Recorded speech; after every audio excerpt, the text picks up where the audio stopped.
Okay, I never really know when this goes live, so we'll just wait for YouTube to catch up here. And apparently I need to fix my audio. Why is it so low? Bear with me. Aha! There we go.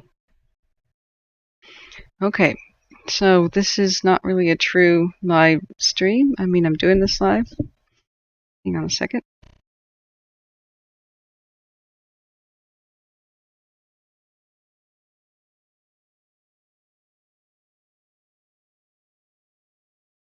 Maybe the headphones will now play nice. Because I'm so nauseated and still sick, I just want to do a quick update because this is something that tears at my heart. And there are new evacuation warnings and some mandatory for the Plumas County region with the Dixie fire. I want to get good news out of the way first. There is at least a little bit of good news today, and that is that we have 100% containment on the somewhat nearby Frenchtown fire in Evac County. They announced that this morning, and that's absolutely wonderful. As I was saying the other day, they usually try to contain a fire by noon the next day, and if they can make really good progress throughout the night, they usually can achieve that, and looks like they did, which is absolutely wonderful. So that's the little mini video that's playing right now. That's news out of the Cal Fire Nevada, Yuba, and Placer County unit. So yay! What an awesome job that they did there. That one really had me worried. So I'm going to scroll up there and put that one back.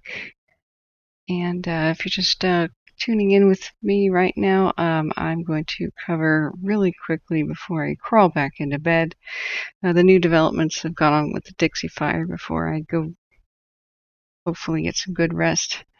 So I looked at the time-lapse cameras, and they're pretty ugly. It's just, one big monster fire still. We do have, just less than an hour ago, Cal Fire did an update video, which is a nice brief one, and I'll be showing that one. First, I wanted to show you guys the pretty up-to-date images on the Dixie fire. You can see that there's quite a lot of spread the last 24 hours here. It's burning along the shores of the Butte Lake Reservoir. Yes, you heard that right. It jumped the line over here. It jumped Highway 70 to the east. So they're working on containing a 300 somewhat odd acre spot fire that is ahead of the other fire. It's on the north side of 70, on the east flank, and that's basically on the way towards Greenville. Not that the fire is on the way towards there, but that's the direction of the highway. And, well, if the fire isn't halted, then it is on its way towards Greenville. So I want to get out the new evacuation map right away for anybody looking for, quick and pertinent information, because this situation has changed. So this is the new evacuation map, and it's bigger and uglier. We have, you can see Greenville here, and around here is where the spot fire is. It's kind of near Twain, and on the north side of 70. So right up almost to the edge of Greenville is, in that Indian Valley there, is the evacuation warnings. So look at Quincy too. We have the evacuation warning is being extended not to Quincy, but right up on Quincy's doorstep and right up on Greenville's doorstep. So anybody in the Indian Valley should start feeling like they may be next for the evacuation warning. And with that spot fire in an unknown state of, who knows what it's going to do over by Twain, I would basically be preparing if I lived anywhere near those areas or if I was camping. Now, I'm sad to see that Chester is now under evacuation warning, and basically the entire shoreline of Lake Almanor is under evacuation warning, including the entire peninsula. And basically, the entire West Shore is under mandatory evacuation. So that's Almanor West, the Prattville neighborhood, everything up to Chester's doorstep.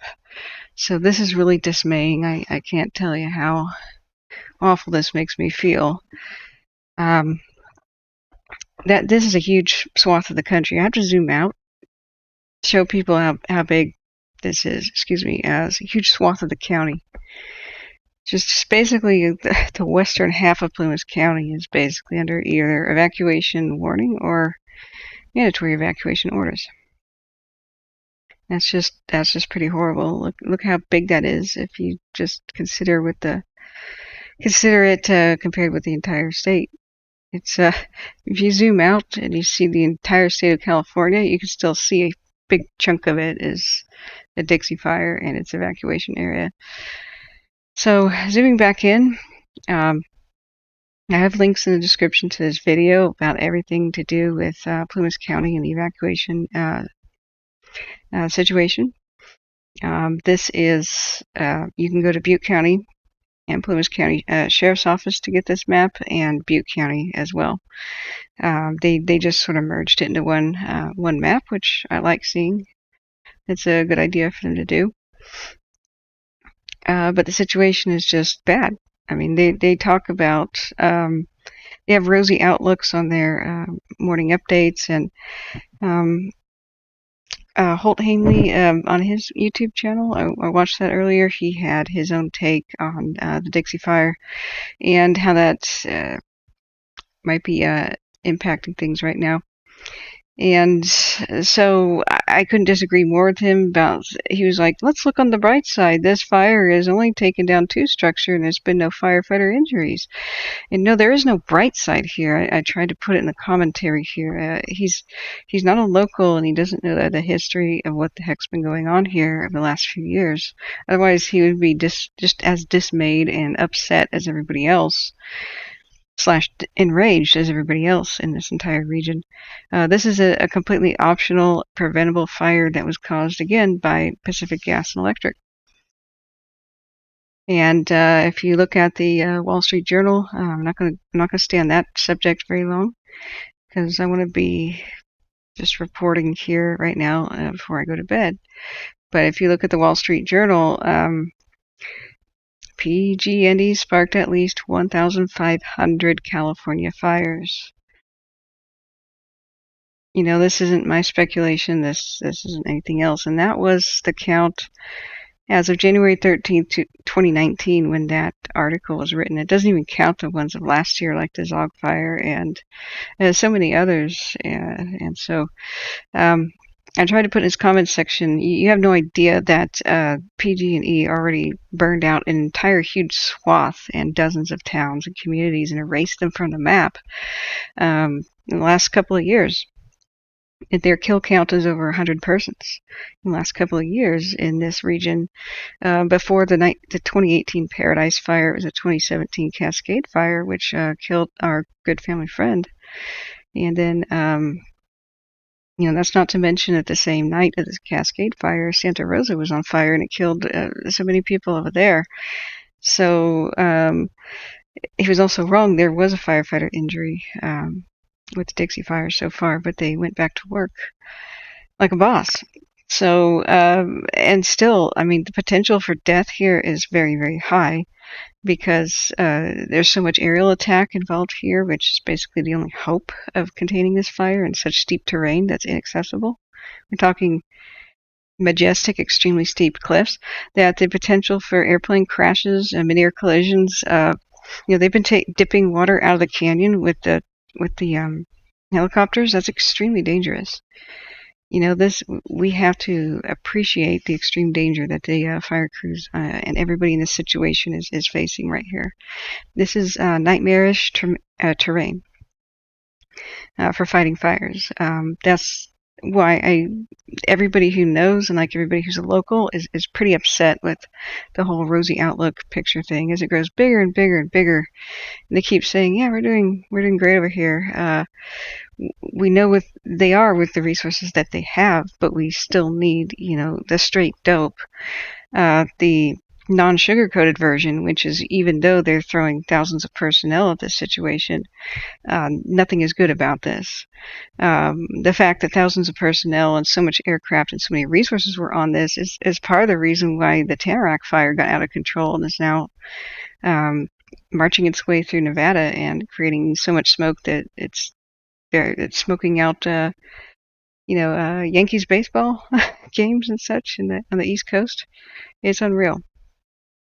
If so many personnel weren't on this fire, which was optional, started by a corporation, then maybe they would have had the personnel to extinguish the many, many, many lightning fires that started in June, or excuse me, in July. But they kind of had to ignore some of them. So that's all I have to say about that. The news media is guilty as well. Like local news stations in Oregon are just enamored with the train that's fighting the fire up Highway 70, and that's not rosy and that's not nice. That is the rail company trying desperately to save their line, which is a vital link to the communities up here in the mountains. Trucking isn't done very much through these narrow canyons. It's mostly these communities are fed, and everything that you can buy at a store is delivered by train, including gasoline and everything they need up there. So if this fire severs that link to the community, it's already severed the most accessible Highway 70, that highway. That would be millions upon millions of dollars of repair work, months and months of it, and this would just slaughter these communities. I mean, they're already hurting so much because of COVID. The economic impact to the region is massive. The tourists were supposed to come back this season. They're impacted. Almost nobody went into the mountains during 2018. Then 2020's bear and the massive, deadly, killing more than a dozen people, bear fire that turned into the North Complex, that kept the tourists away and residents. And now this, nothing about this is happy. The fact that people have lost their homes now, and there's a gigantic amount of historical, cultural resources here, like a huge part of just north of the Mother Lode gold rush towns, mines, and even active gold mining situations up there. What we stand to lose for cultural heritage is enormous, as well as animal habitat and all the animals and such dying. So that's all I have to say about that subject. I'm going to play the morning update. Look back at the chat. Sorry, I have a tendency to ignore chat too often. Hurricane Heather Evans in chat says no firefighters injured in 2 structures, depending on what side of the fire you're on, and it's a bright side. Yeah, that's what he said, but there was a firefighter injury, so it's like, dude. There's no bright side here. This was preventable, and the same dang company just won't keep their promises about trimming vegetation back from their lines and de-energizing them. They had a press conference today, which I'm not going to air, where they were saying, defending their actions, saying, oh, well, we didn't inform CAL FIRE right away about the short that happened in our line, because shorts happened all the time and sometimes they're not fires. Okay, so they're basically admitting there was a delayed response and trying to CYA, defend themselves from this, but you know what, community rage is building. Enough is enough. You have killed enough people. You have destroyed enough of the environment. You have destroyed enough people's properties. All I'm going to say, that's the last on it. So let's go back here. At least the Frenchtown fire is not out, but is contained. So that's the bright information we have for today. So I'm going to read you the current situation on the Dixie fire.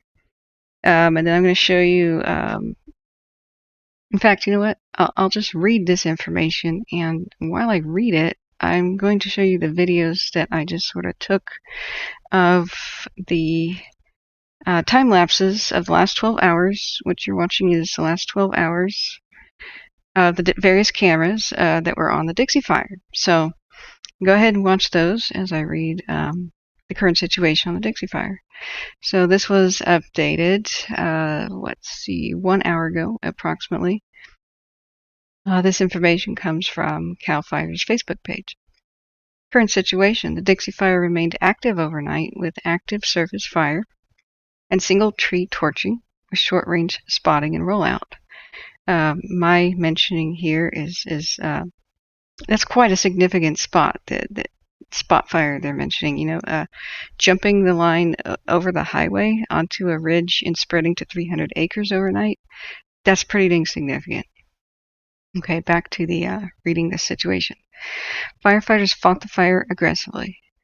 Firefighters continued construction on control lines and engaged in structure defense overnight. And my side here is God bless. God bless you, firefighters. Fire is going to continue to move northeast. Yes, just like we saw, it's heading towards the Greenville type area. Air and ground firefighting resources will work together to strengthen and control the lines. Strengthen and improve control lines. I do have a fever. Let me cue up the next video for you. The fire is burning in a remote area with limited access and steep terrain. Well, part of the area is remote. The actual canyon is not. That's not remote. That's one of the most well-trafficked highways in the state. Vital link between the mountains and the valley. But it's so big that you could say that it is burning in remote wilderness, because that's also true. So the fire is burning in a remote area with limited access and steep terrain. My site is extremely steep terrain, vertical cliffs. High temperatures a little above seasonal normal will continue for Thursday. So 8 structures destroyed. I am so sad to hear that. That's, what, did they lose 6 overnight? Because it was 2 as of yesterday. Size is now 103,910 acres. That's massive. Just a couple days we were talking about this, and it was, 90 acres, and then all of a sudden it was boom, overnight 60,000, and now it's basically 104,000 acres. You see why I have trouble with the whole rosy outlook and media coverage that they keep doing on this fire? There's a huge disconnect from what we're seeing on maps and what we're seeing in numbers with what's being reported. Just don't sugarcoat traumatized people, okay? That's my one big gripe here.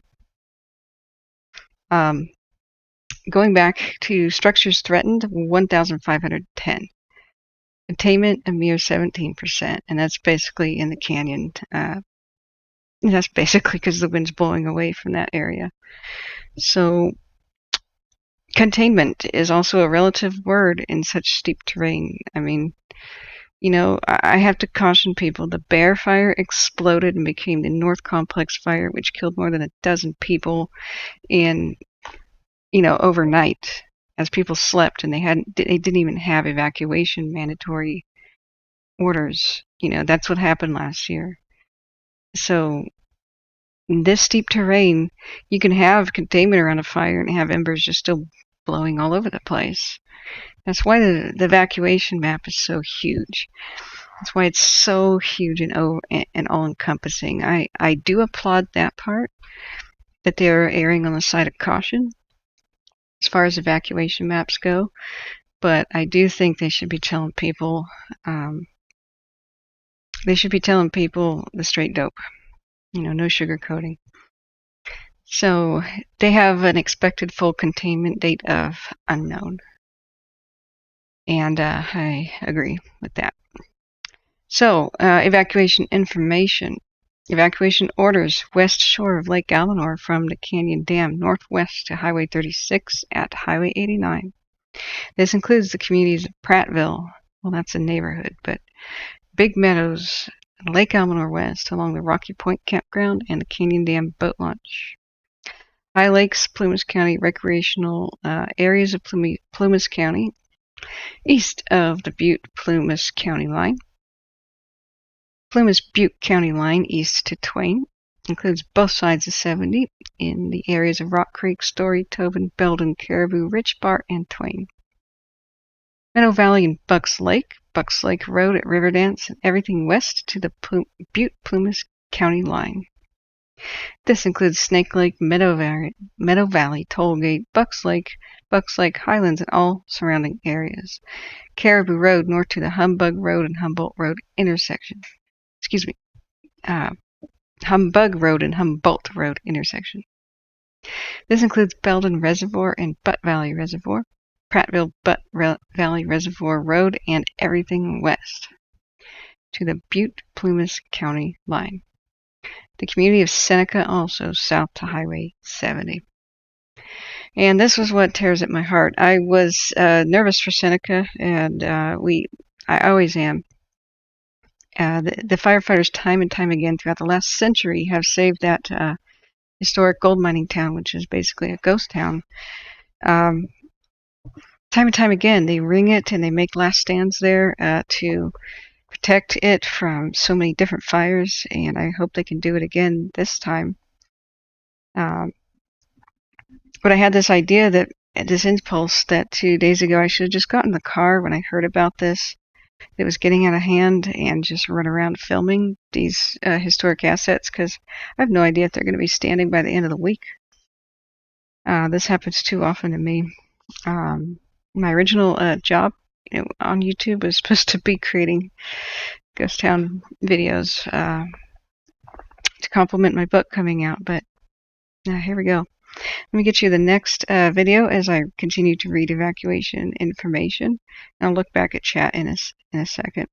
So here is my pre-recorded stuff where I was looking at these are all 12-hour time lapses that ended about 1 hour ago. So this is basically very, very current.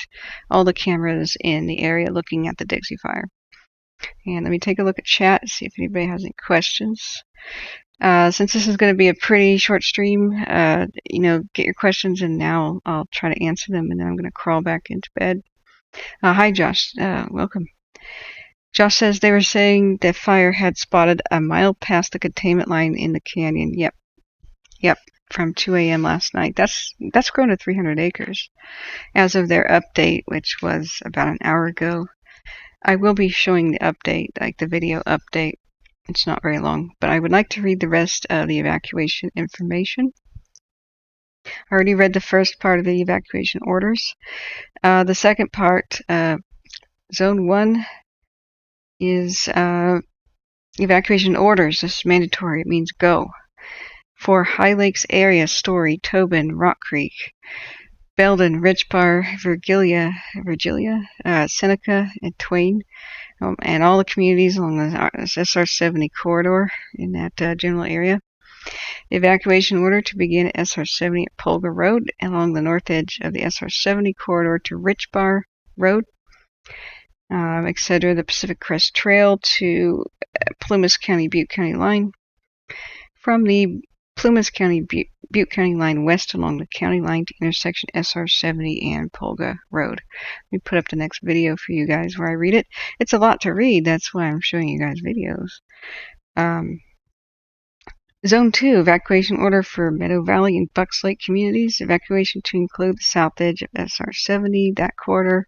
Belden east to Twain, south from Twain to Snake Lake Road at Bucks Lake Road to include the communities of Spanish Ranch and Meadow Valley. Deja vu, because that was last year at the Bear Fire. From the south on Bucks Lake Road at Snake Lake Road to intersection of Bucks Lake Road and Big Creek South. I'm going to summarize that entire area. The map is going to tell you everything, and that link is in the description. Zone 3, evacuation order for the Caribou area.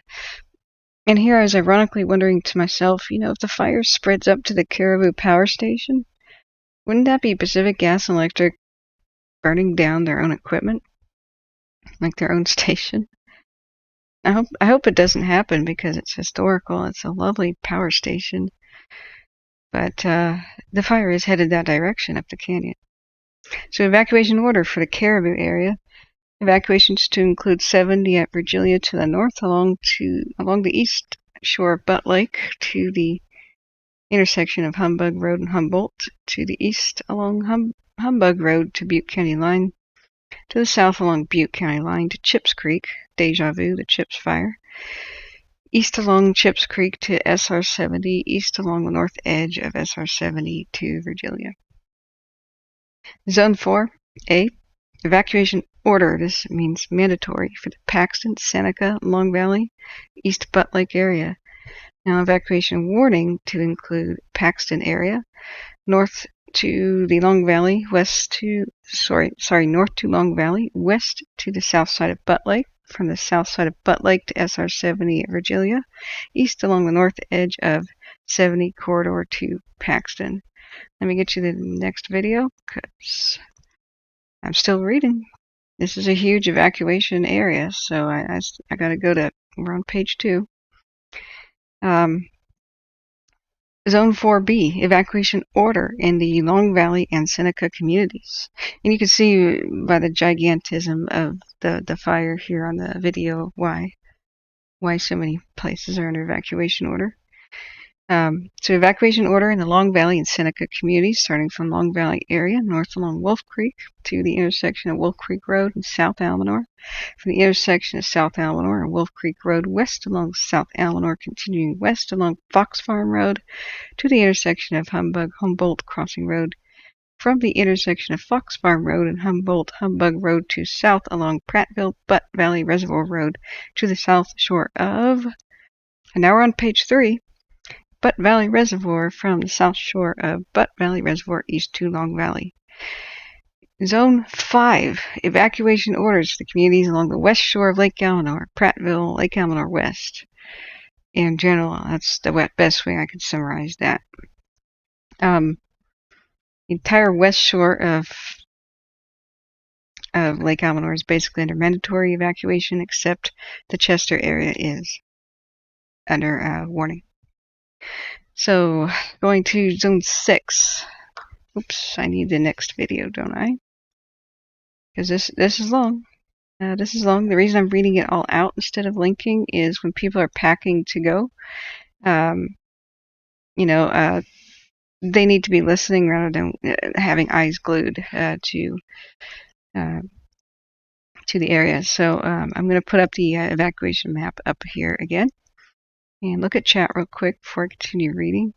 They have a thermal camera live stream. Sweet. Let's put that up. Thank you, Josh. Yeah, we'll put that up next, right after I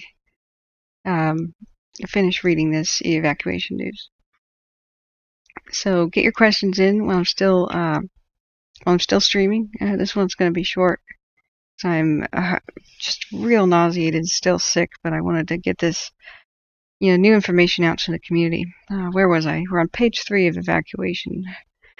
So, were we at Zone 6?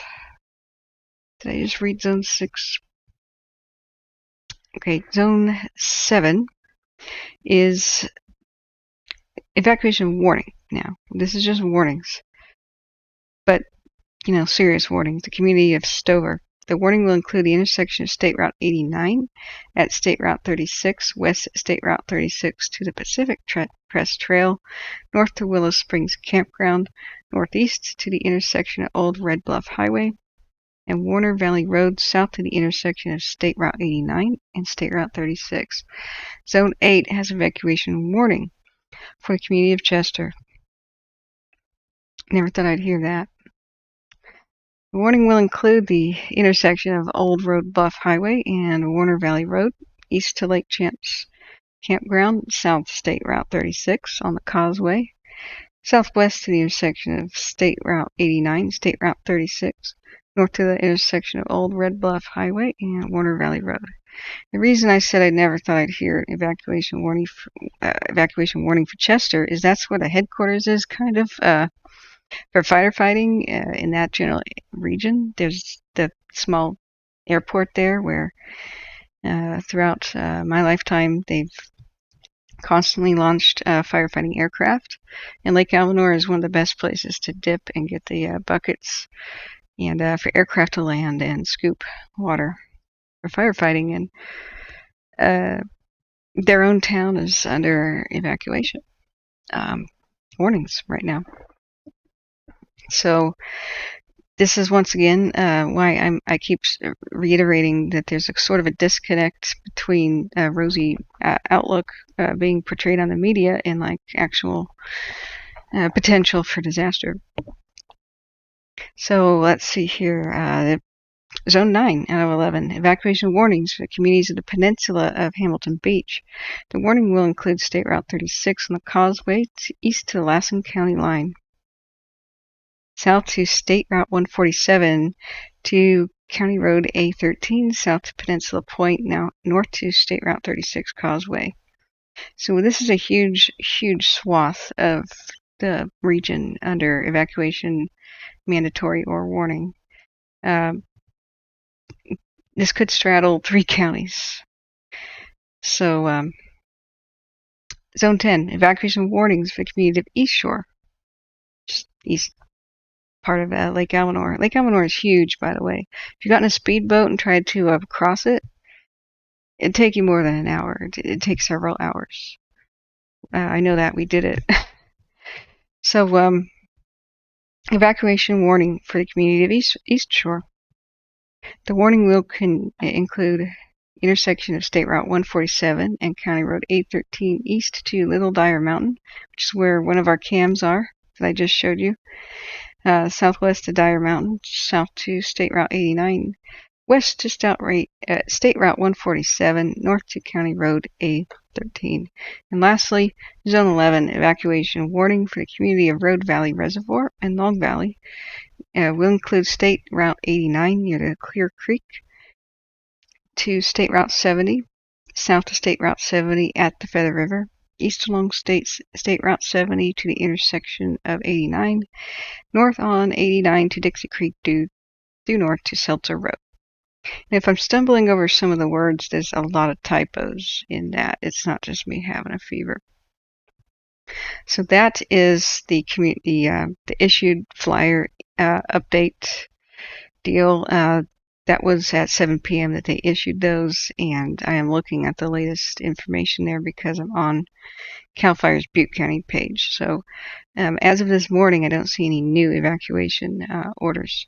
So let's get this really interesting thing that Josh just linked. That is so cool. That is like FLIR for the landscape. And is this a video? Wow. Nice. Digital path, playing science and technology. So there's the lake. A little disorienting. I can't tell what this video is showing us. Do we have a link to like live, or was this done just temporarily? It's a little bit, it would have to pan down, like the camera would have to go down. It's too tall right now to see the fire. It seems to be switching around, but since that's a video, I'm gonna go back to what we were doing. Looking back at the chat, Rhonda, hey, welcome back. Appreciate all you do, young lady. When you wrap up your Dixie fire coverage, can we get an update on the Tamarak? Yeah, we'll look at that best we can, but then, oh boy, do I have to go. Josh says, I've been reading the weather reports. It looks like the winds are going to shift south for the next 24-ish hours. Oh, that is live. That's cool. Yeah, well, that would be good in a way, but then Quincy and such wouldn't be happy. I mean, the north end of the fire would blow back upon itself, but this thing is making its own weather, and it can change the winds as it desires, because, you know, just like there's so much tremendous heat going up into the atmosphere that it's pushing wind up, and where instead of creating a vacuum, it's just sucking wind from other areas into it. If we click on, you know, the wind plot, sometimes it's hard to see here. When you get down into it, it swirls around and comes back around. At this very moment, though, it's just blowing northeast. So I do want to play the CAL FIRE update video, so that, because there's some people who are probably like, okay, I got to go to work or whatnot. Here is that video. It's pretty short, 6 minutes, 20 seconds. This was roughly an hour ago that they Good morning. My name is Mike Wink, and had I'm an this. Operations Section Chief with CAL FIRE Incident Management Team 1, and I'm here today to provide you your Thursday morning Dixie Fire Incident Update. So over the night hours, since the last time you had a briefing, firefighters continued all of our efforts. So just for big picture, we've got Jonesville up here on the left shoulder, we'll call it, and then directly above the Dixie incident to the west of Lake Almanor is Chester. And then we've got Lake Almanor, and then due east of the incident is Quincy, and then at the bottom for reference will be Bucks Lake. Okay, so that's just to kind of set the picture of where we're at. So as we start at the bottom of the fire down here on the Highway 70 corridor, Alpha Bravo Foxtrot Division Mike, this lower section that continues to strengthen those control lines and do mop up and tactical patrol, making sure we're 300 to 500 feet in, looking for any hot spots. Those efforts are going really well. Coming up in here in Division Papa and Quebec in this area, those efforts yesterday, we had some control efforts that we were able to use aircraft on to keep that in check. We're building line right on the edge of the fire, so primary line, and then we're building secondary line because we're always building the next one just in case, and then contingency line after that. So those three things happen simultaneously. So they're in Papa and Quebec. Those efforts are going very well. It held through the night. After yesterday's activity that everybody saw from the smoke column. Up here into Division Romeo, as we go around the top left shoulder of the fires, we're heading back towards Butts Lake. So that was pretty active yesterday. The head of the fire has reached Humbug Meadow. For reference, that section of Humbug Meadow Road goes east and west. And so we do have those in there, but we have resources in there right now. We do have then resources out there today. We're highly optimistic that those control efforts along that left shoulder are going to get direct line tied in there as well as contingency line.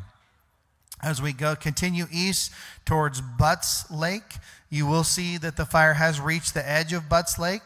2 days ago, we did have a spot on the other side of Butts Lake over here. They were able to, we have surge capacity resources. We have engines assigned all over the fire that are just to react to immediate needs that develop during the day. This is an example of, in the nighttime hours, we developed a spot that was identified by our infrared flying aircraft that fly all night and then give us updates periodically when we need them. That went really well. We got those surge capacity engines in there. They went in there and put out a several acre spot fire. So that was a good success of that contingency plan that we always have in place. As we continue off of Butts Lake and we come down here towards Caribou, okay, this Caribou Road, this is all this Caribou drainage right here coming off the Highway 70 corridor going up towards Lake Almanor. Direct line efforts and secondary line efforts are being successful, so we are making progress. As we come to the other side of Caribou and then come back down on the fire's edge down to Highway 70, those efforts are going well. However, yesterday afternoon, you will see a spot fire out here. The update on the spot fire is about 300 acres. It is not maybe mid-slope, but a quarter of the way up the slope.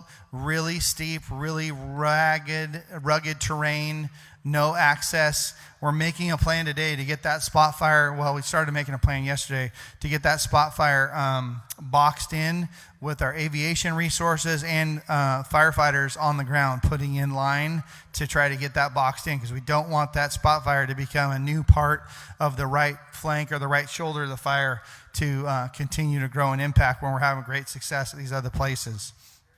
So that is in proximity to some high tension power lines. So while they are threatened, they are not currently they're a quarter mile away, so we're in monitor status.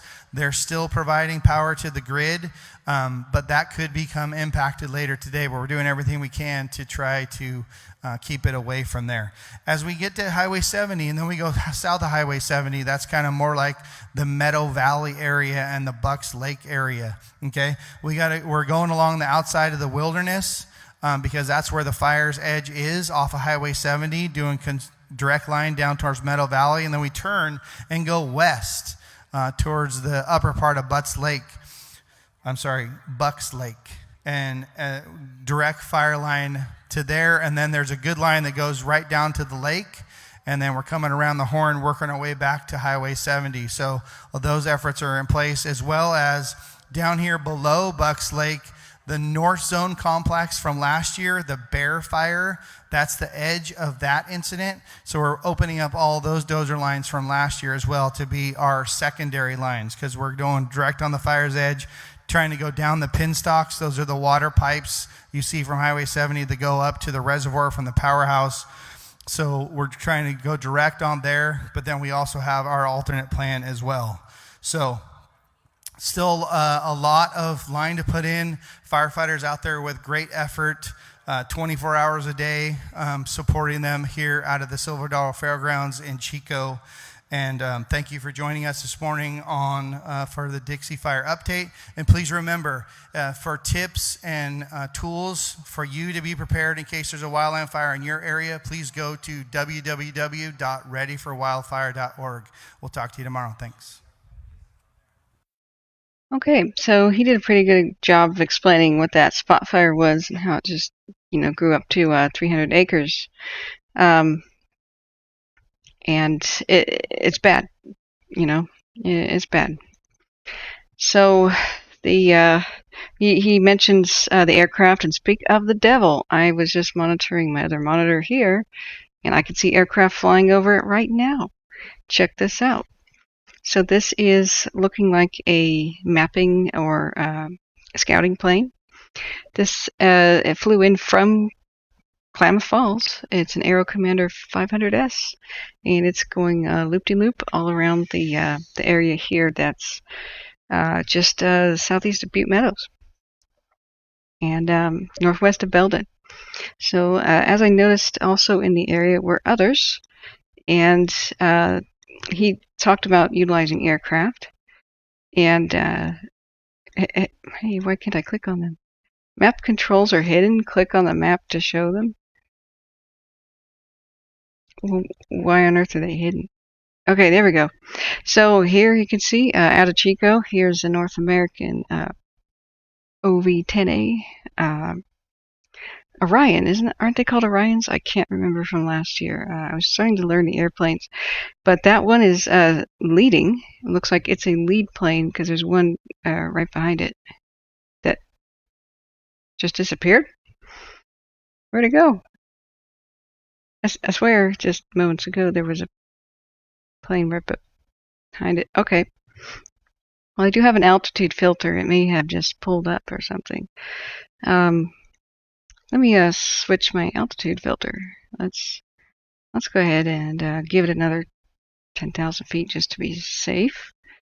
So we could go to altitude, and I hope they are able to slam it today with the aircraft, because that's really the only hope that there is to get the inaccessible new spot fire. It's right here where Twain is, right by the Feather River Hot Springs, which is they're trying to develop into like a little mini resort. It was on my list of places to go. It was active in the 30s, and they were building the highway, but fell into disrepair, and somebody's trying to revitalize it. Gosh, that's just another example of how this fire is, with the entire closure of the highway, completely messing up everybody's attempts to economically revitalize the area after COVID and so many of the other horrible fires. This whole region has been slammed by fires from 2017 and really 2014. And I remember even in 2007, there were tons of fires in the area. And the Moonlight Fire is just, when does it end? Is what the community in the region is basically all thinking right now. So that's good news. We do see planes. We do see planes. This one, this lead plane, this scout plane. I may have that backwards, but either way, they are really running around monitoring stuff. So just like he said, that's what's going on right now. I'm going to look back at chat and see if there's any questions. If anybody's just tuned in, answering question time is going to be real quick here because I want to go back to bed. I'm sick. Sean says it looks like the southeastern south edge is making progress compared to the northeastern. Yeah. And good morning from Oregon. Yeah, good morning, Nick. How are you today? Quincy is on edge though. I mean, in general, the fire is being blown towards the northeast, towards Canyon Dam, towards Lake Almanor West, towards Greenville, which is over here. And so that's why the southern edge is making progress. The fire is blowing back on itself at that point. But look how much spread there was. It could have been firing, where they lit the landscape on purpose in order to contain it, but there has been no mention of firing. So with all of these red spots everywhere, we could just assume that was fire spread. So if there's a forecast wind change, which I'm about to read the weather here, and then we'll hop on over to the Tamarak. That's only good for certain portions. Like if the wind blew from the north towards the south, that would be good for this section. Not good for this section. And people around Quincy and such would start to twitch about it getting close to them. So at least he did mention the fact that they have pre-existing lines from the Bear Fire's burn scar of last year, so they can utilize that as well. But that's a double-edged sword because there's no way that there's been time to salvage log and clean up the area of dead vegetation that's just tinder dry and ready to pop. Because just like I keep telling people, the fires the next year after that are worse because now all vegetation is dead. It was green during the first fire. So it becomes more intense. Now the subsequent fires. So when they say something's going back on a burn scar, it's going to burn fiercer in some ways, but there's already pre-established lines. Double-edged sword. So I just want to show the evacuation map again. It's gigantic. You can rewind to hear my very, very elaborate reading out of the evacuation information. Whenever you rewind my videos, hit the live button, and you can go back to where I'm currently speaking. Looking back at chat, Josh says the Douglas Sheriff's Office has announced voluntary evacuations for Topaz Ranch Estates and Topaz Lake, new evacuation center in southern Douglas County. Yeah, that's down by Tamarak. Okay. And we're going to get to that in a second. I want to read the forecasts for Greenville, and that's going to be on my phone, so let me quickly look at that real quick. Let's go to NOAA weather. NOAA, is National Oceanic and Atmospheric Administration. It's not some sort of a private whatever. So Greenville, gosh, the little icon on my phone for Greenville's weather is a giant wildfire screenshot. Today is going to be a pretty unusual high of 93. That's what I was remarking upon yesterday. Like, wow. Up at the hill, the high Sierra is that high, highs of 93. Greenville was, elevation is, God, I'll have to look that up, but it's at least 3,000 feet, like 3,500. The hills above Greenville, the mountains above it, are 6,000. So today, areas of smoke, sunny with a high near 93, light and variable wind becoming southwest.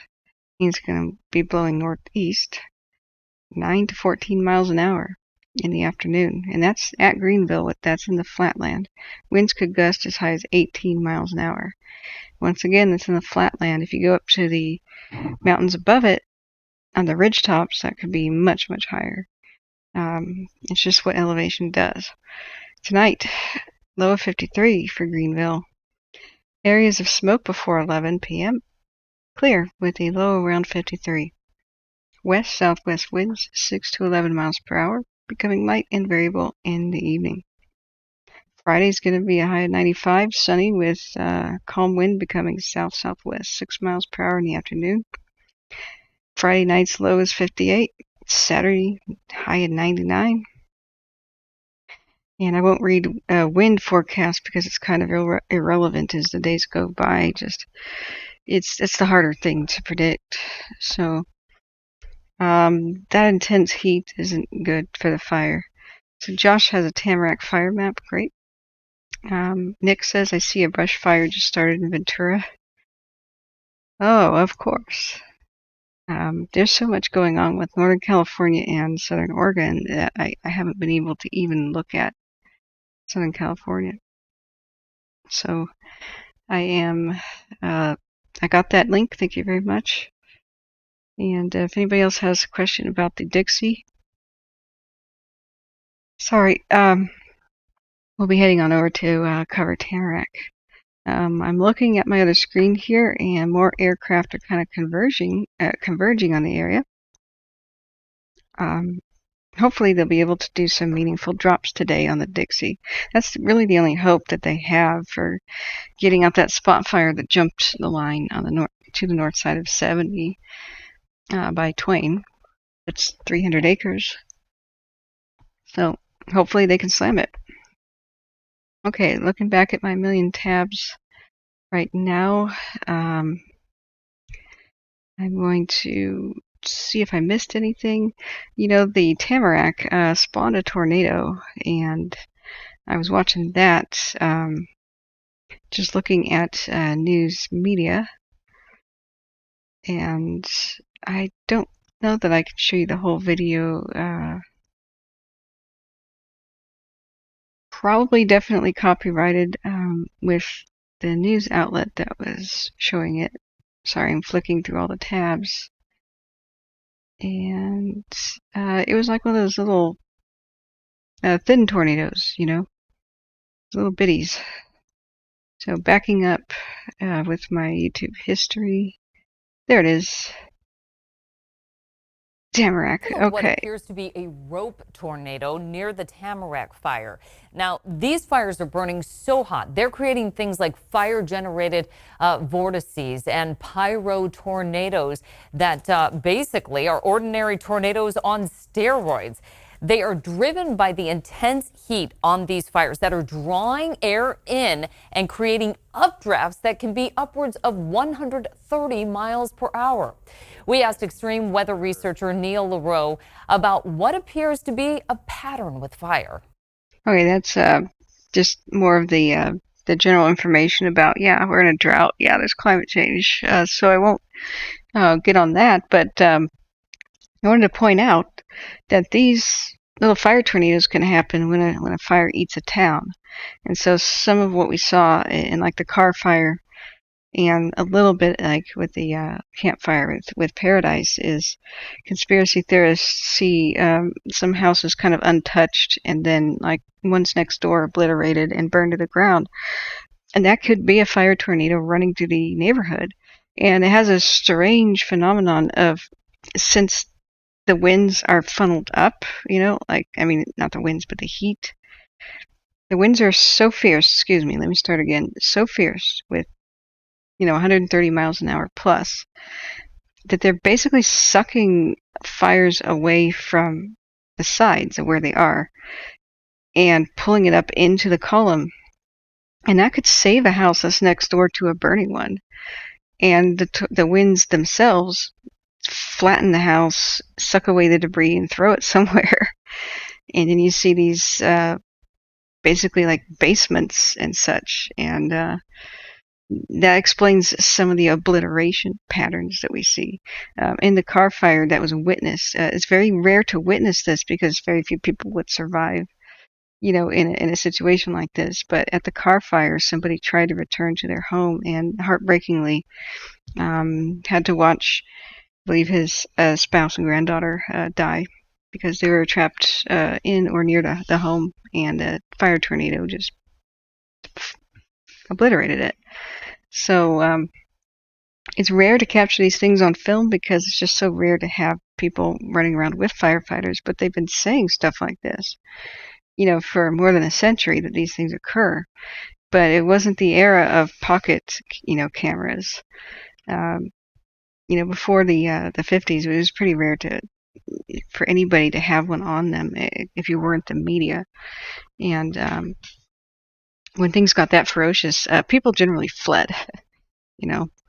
So this new era of everybody having the ability to record anything is revolutionizing what we know about nature, and so much. Everything that used to be rumors is kind of like, oh, here's video proof. Everything from St. Elmo's fire to ball lightning. So looking back at chat, Southern California has really been on top of fires starting up. Good. I'm glad to hear that. So let's look at Tamarak. I'm going to scroll down to Tamarak. Yikes. It's still reaching out with its little fingers, trying to grasp at Nevada. And I'm happy to see that the wind is, not the wind, but that we don't see spots on the other side. Wow, it looks like they're able to keep it from jumping the highway at Woodford's. I mean, just looking at what I'm seeing right now, not because of an update, but just looking at the map. I have expected just this whole area to be red and, going towards Minden and such like that. They've done such an excellent job. I'm very happy to see that. We'll have to look now because I don't have any information to tell you because I've been monitoring the Dixie today. I'm going to be finding out live, like what is the current situation. So let's go ahead and look at it. Over here, that little community of Holbrook Junction, unfortunately, it looks like it's getting pretty dang close. I don't have the status on that. I'm going to pull away Butte County. There's an official YouTube channel for the Tamarak fire. And they had an operations briefing update, which, when was this? It says the 21st. Okay, so that was yesterday. I was hoping they would upload something this morning. I'm checking their channel. That's Douglas County. Okay.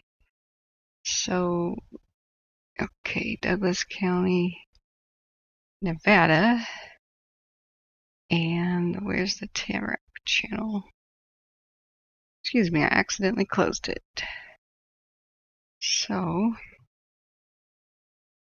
let me just, if I go back in my own watch history, that's going to show it to me. Bear with me.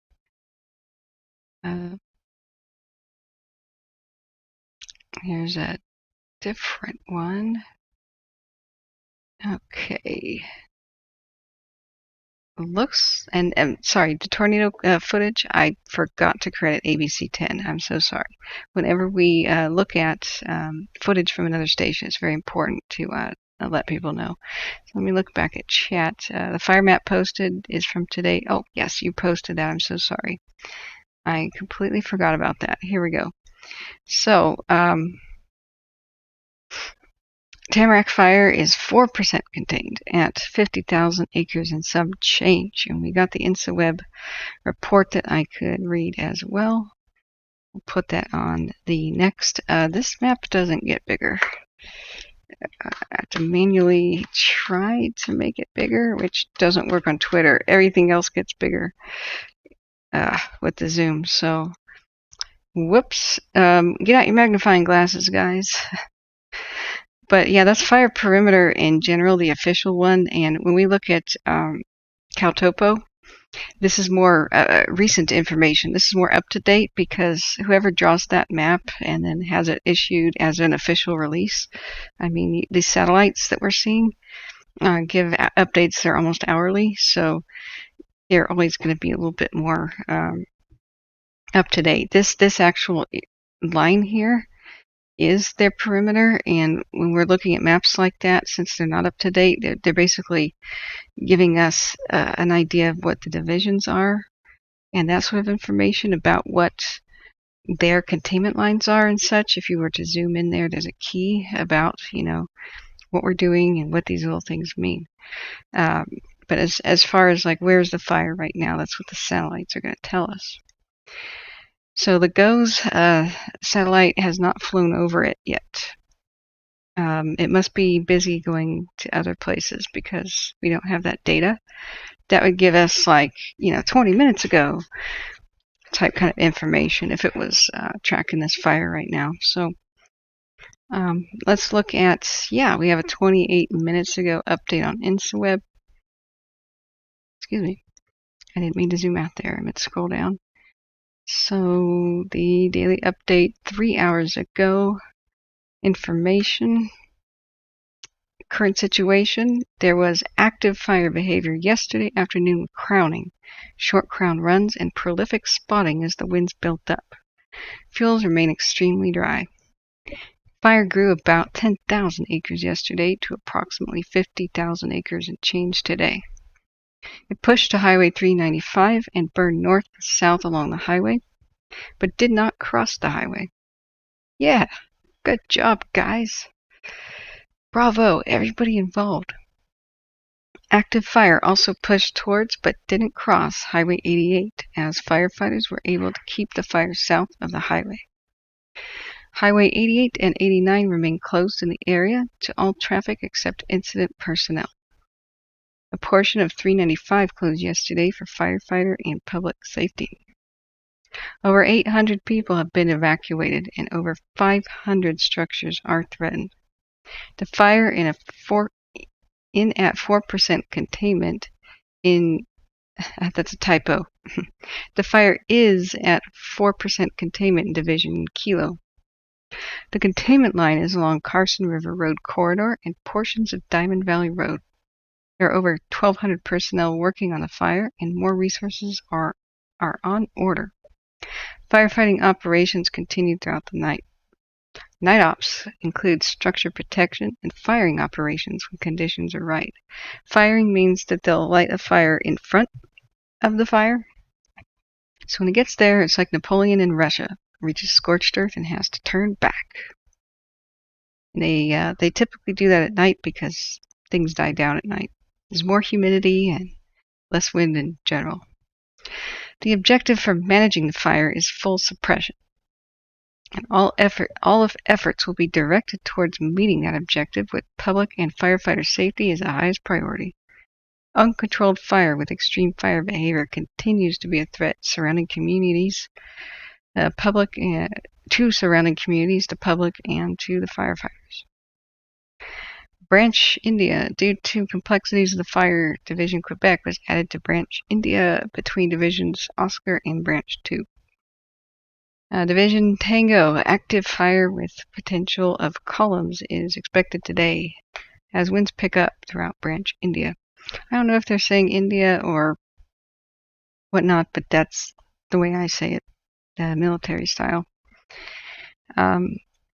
Division Oscar remains a high priority and faces significant fire behavior. Fire pushed aggressively to Highway 395, but it was held and stayed west of the highway.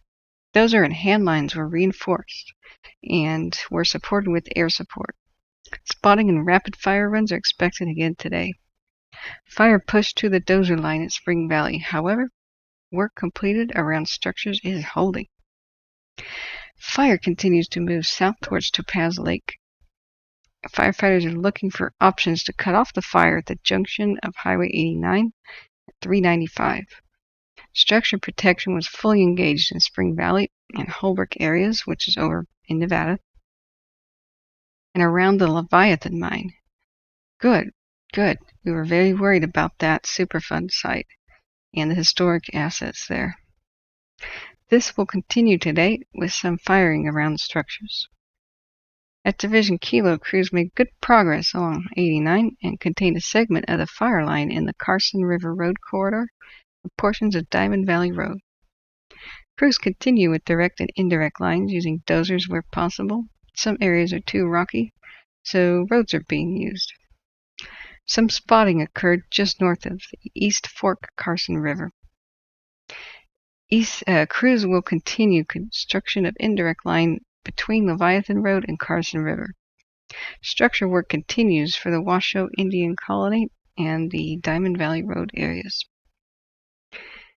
Branch 2 on the south end of the fire, Divisions Tango and Zulu were minimally staffed, with the division supervisor and branch director who continue to scout the area and identify options for direct and indirect fire line construction.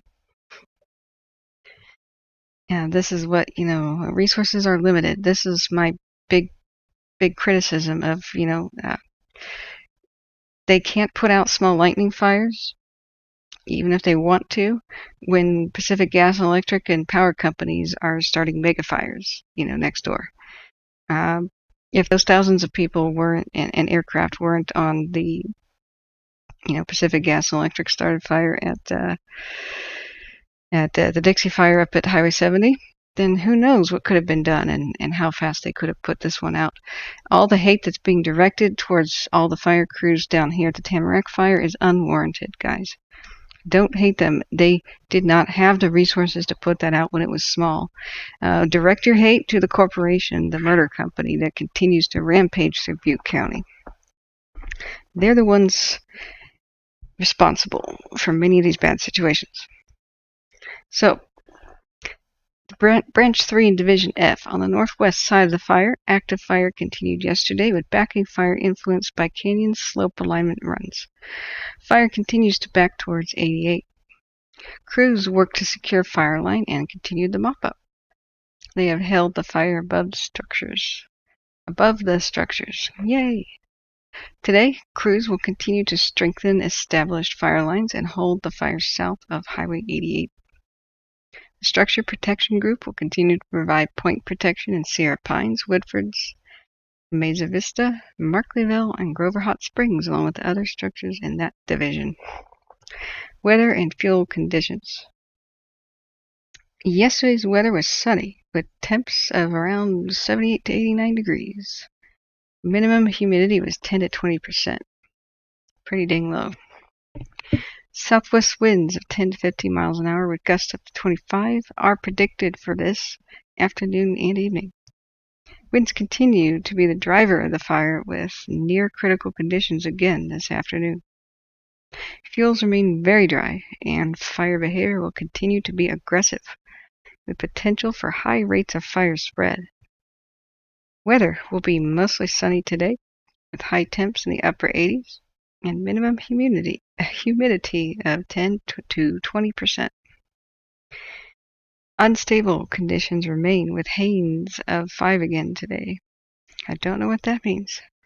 Here they're explaining it. The Haines Index is used to indicate the potential for wildfire growth by measuring the stability and dryness of the air over a fire. Okay, on one hand, I'm glad that they have a scientific study and method to that. On the other hand, that sounds bad. That it says unstable conditions with a Haines of 5. Sounds bad. And the wind also sounds bad. The humidity sounds bad. Evacuations, closures, and fire restrictions. The Alpine County Sheriff's Office has lifted the mandatory evacuation order for the Hung LT community, or Hung A LT. I'm so sorry, I just butchered that.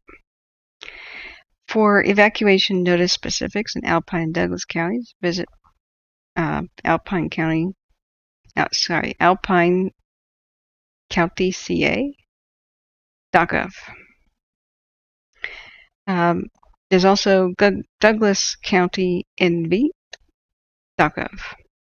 Highway 395 is closed from China Springs Road to the Nevada County line at 395 and SR 208. Highway 89 is closed at the intersection of Highway 4 and 89. State Route 88 is closed in California. For road closure specifics, go to roads.dot.ca.gov.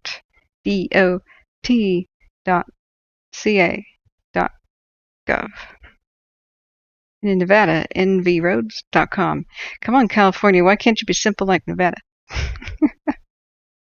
Oh gosh, the horrible answer to that is California has to complicate everything and make it expensive. That's the California way. Because the bureaucracy is expanding to meet the needs of the expanding bureaucracy. One of my favorite quotes. So, if you want to know about road closures and fire restrictions on national forest lands, visit fs.usda.gov. There are temporary flight restrictions over the Tamarak fire. Wildfires are a no-drone zone. If you fly, we can't. So, for God's sake, people, stop flying the drones near them. If you want to help, go hand them your drone and let them use it if they want it, but don't launch it yourself. And just call ahead, if you want to volunteer it. Don't just randomly drive and say, "Hi, I'm going to help." They have a lot of their own equipment. So let's go back to chat. I want to get off here soon, but I imagine there's going to be some incredible stuff to watch and some incredible things to view. So, Indian Ridge Cam is showing a flare-up in the River Canyon near Twain. Oh, yeah, that's back at the Dixie fire. Let's stay on the Tamarak for a second. Hang on a second, looking back at the chat here. Video of a rotating column yesterday above the Tamarak fire. Okay. Let's view this. Wow. Holy mackerel. Wow.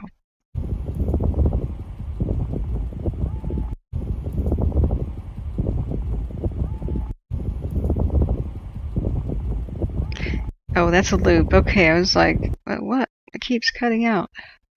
That's incredible. That's Abigail Verwicks. I hope I'm saying that name. Twitter. Yeah. So that's Holbrook. That's what we were wondering about a second ago. And that matches what we were seeing on CalTopo, that it's in the hills above Holbrook right here. That's where the little fingers are reaching out and grasping. Thank goodness the wind is blowing to the northeast away from Holbrook proper right now. Holbrook Junction. And we can only hope that they continue to dodge that bullet. So let's see here. We can read wind forecasts, but we know that there's going to be gusts, and fire this large can make its own weather and change wind directions at its own will. So all we have to do is just keep our fingers crossed. So when they were talking about unstaffed areas of the fire, that's this southeast section, and that's because it's low priority. They want to staff it. They're calling in new resources, but the crisis is up here in the northern sections, where it was trying to eat Markleeville, trying to eat Holbrook over here. It's marching towards Carson City, the capital of Nevada, and Minden, and all those things in the way. And Woodford's was there was a heroic battle yesterday. It looks like they mostly won, knock on wood, to save this area of Woodford's. And so I'm hoping we'll get a little an actual video update on the fire like they did for Cal Fire back there. So that's Cal Fire Butte County. Do we have a link, guys? I did have it up over here, and I closed that entire thing. I mostly wanted to just talk about the Dixie today and just give a nod to the Tamarak, but with compelling stuff like that, you gotta look at it. So I would have to look back at this monitor. Open question answer time is now. I want to be off soon, so now would be the time to ask. I'm going through my bookmarks here on the other screen for California, which is now on Nevada Fire 2, regarding the Tamarak. So hang on a second. We just read the InstaWeb, and well, we got a video here from Matthew Henderson again. So, oh wait, that's the one we already saw the other night. I'm sorry. Let me go back to my other bookmarks. Let's go to Douglas County Sheriff. Nevada. And I'm hoping they'll be giving us an update. CAL FIRE was giving me a fit when I tried to open it up. So let's go to Tamarak Fire here on Facebook. And there's a public group. And why that shows up before the official, I have no idea. So let's go to CAL FIRE itself. And scrolling down. Yeah, they don't have anything on Tamarak. Let me look back at chat. You got me covered, Josh? Okay. So, hey, so funny. Welcome back to the chat here. I don't know why my link, where the links have gone. I'm battling a fever and I want to crawl back in bed and I'm just incredibly nauseous. Usually I could just type in Tamarak. It would be right there, so bear with me. I had a whole page dedicated to it, a whole page dedicated to Dixie, and of course I closed the Tamarak one off screen. So let's go to Tamarak Fire, the official. Let's see here. ABC 10. We'll take a look at that. And wow, yeah, we're keeping an eye out on that. They got quite a video. Let's go back to their main page and see if there's an update. Their main page is about a man found dead in Sacramento. Okay, so that's a no-go. When these fires hit the back burner, it makes me pretty frustrated. So then there's a bunch of copyrighted stuff I can't show you. Where's the oh, here's Douglas County Sheriff's Office. Awesome. So they have a video. Let's see here if that's Tamarak related. When was this posted? I don't like the new Facebook. Immediately. Yeah. You're in an area with significant fire damage. Okay, here we go. Moving it on over to the main screen so you guys can see it. This is a video. I have not seen it.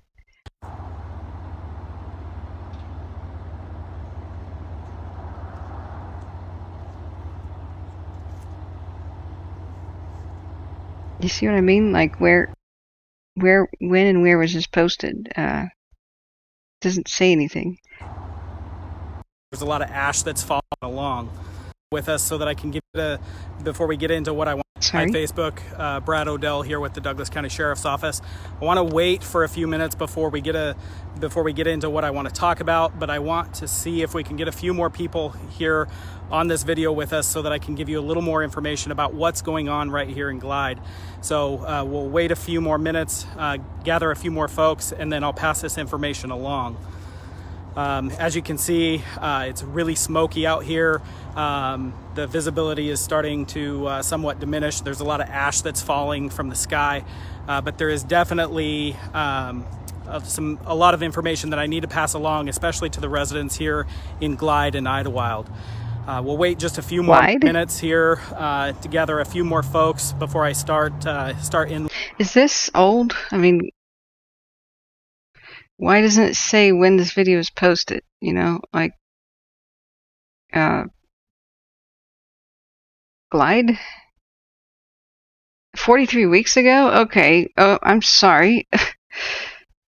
If it would actually say something. I mean, here we're at Douglas County Sheriff's Office, law enforcement agency. I thought that would be relatively recent. Okay, so sorry about that. Okay. This is another level of frustration. You'd think that the Tamarak fire would be like what they would be talking about. Front page on their page. So, got the Tamarak fire information official. page up, the one I was looking for. So let's see here. Back to Twitter, there is an official statement about road closure. We don't need to read that. Basically, we just covered that. Let's see. There's an update on utilities 2 hours ago. The rebuilding of the electrical lines infrastructure started today. Started on actually July 20th on 6 miles of distribution power line.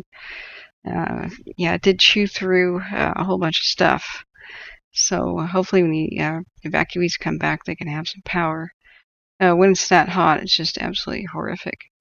Voluntary evacuations issued for Topaz Ranch Estates and Lake, just as Josh informed us earlier. Road closure information, etc. Horrible pictures. So that's 17 hours old, so I don't want to go back to that too much. I was hoping, like, where's the community updates? Where's the community briefings on that? You know, that is what I was hoping for. So I somehow lost the YouTube channel. Let me go back and find it in my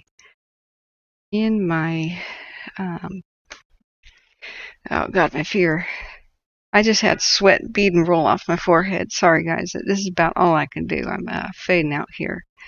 But I did want to give us some sort of a video to watch, some sort of a community update while I go and dunk my head in a sink full of ice water or something. Truckee Fire Department, that's back at the Dixie fire though. It's gotta be. I'll just play that while I'm searching for whatever the heck. The official page. So let's play that and I'll go back and look at my bookmarks. That's only 36 seconds. That doesn't give me a lot of time. Oh, but that's Truckee supporting Tamarak. Okay, I see. Excellent. Yeah, I hear Napa area firefighters are going in to assist some of these mountain fires. That's so awesome of them. Very cool. Look, that's even making one of those little tornadoes, or a whirlwind, actually. Look at that. I mean, a tornado is a real tornado. Just because there's cyclonic wind action doesn't make it a tornado.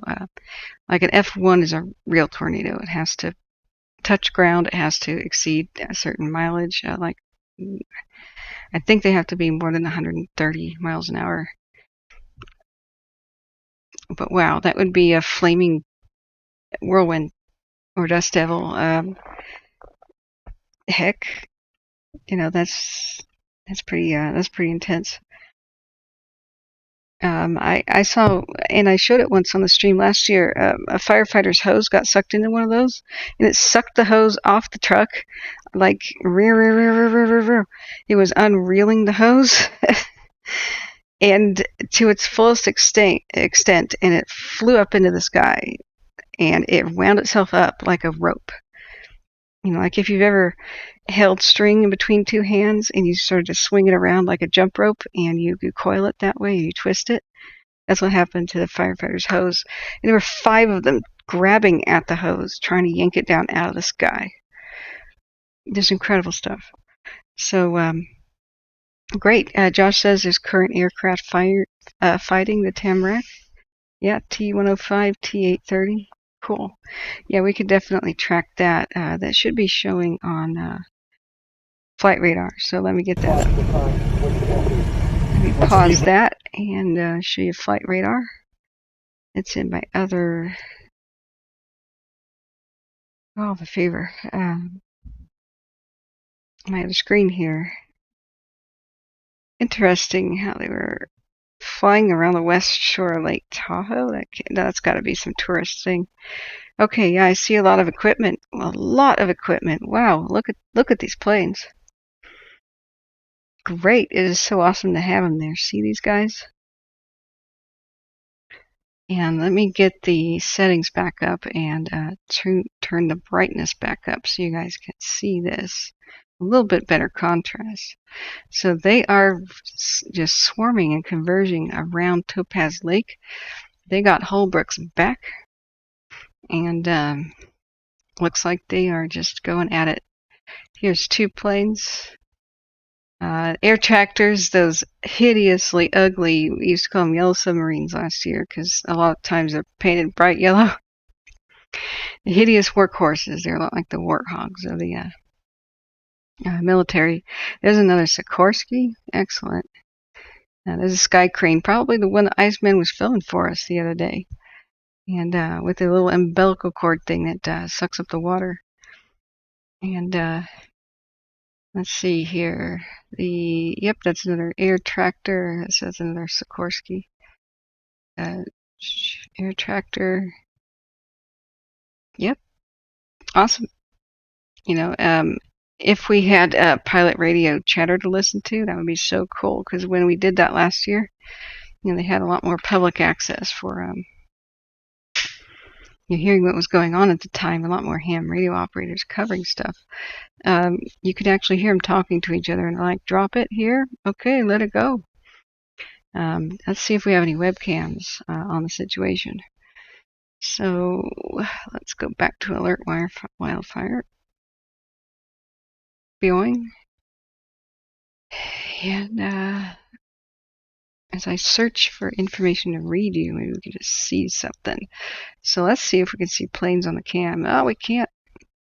The lens is so muddy, but that's basically overlooking the area where the planes are. From the opposite direction from California, Hawkins Peak gives us a pretty muddy image as well. I'm half surprised to see aircraft out and about because look at that visibility. It's complete junk. Look at that. I don't know how much they're going to be able to do today if it remains like this. Maybe they're out and about hoping that the weather's about to clear. Or maybe it's just not as bad in other places. But look at that smoke column just.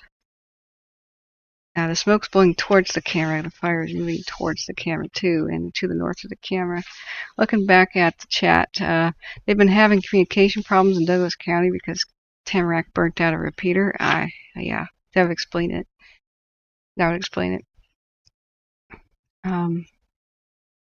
And in general, it's not that populated as ham radio operator people that would have an internet connection good enough to constantly stream is also a factor out there. It's not like the Bay Area or something where everybody's on Google Fiber. But yeah, this will refresh itself every minute or so. Let's just kind of look down at the other cameras and see if we got eyes on the fire. Reno. And I'm not particularly seeing any good candidates. Sierra Tahoe has got it in the distance because it's, distant. And it's not moving towards Tahoe anymore. The firefighters have got everybody covered over at Woodford, and the wind is basically going northeast anyway. But they seem to be making contingency plans for keeping it at that highway, keeping it from going north. So looking back at chat, got another camera for us. Okay, let's take a look. Rockland. Yep, you can see it in the distance back there. Let's do a time lapse of 12 hours on this guy.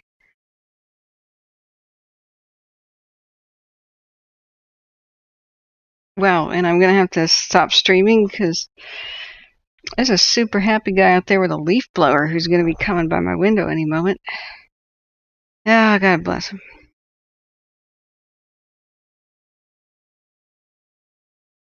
I think leaf blowers should be banned. Once I'm in charge, like once everybody elects me Empress, leaf blowers are the first thing to go. Just go sweep leaves, go rake them like you're supposed to. Stop bothering the neighborhood. Stop damaging your own hearing.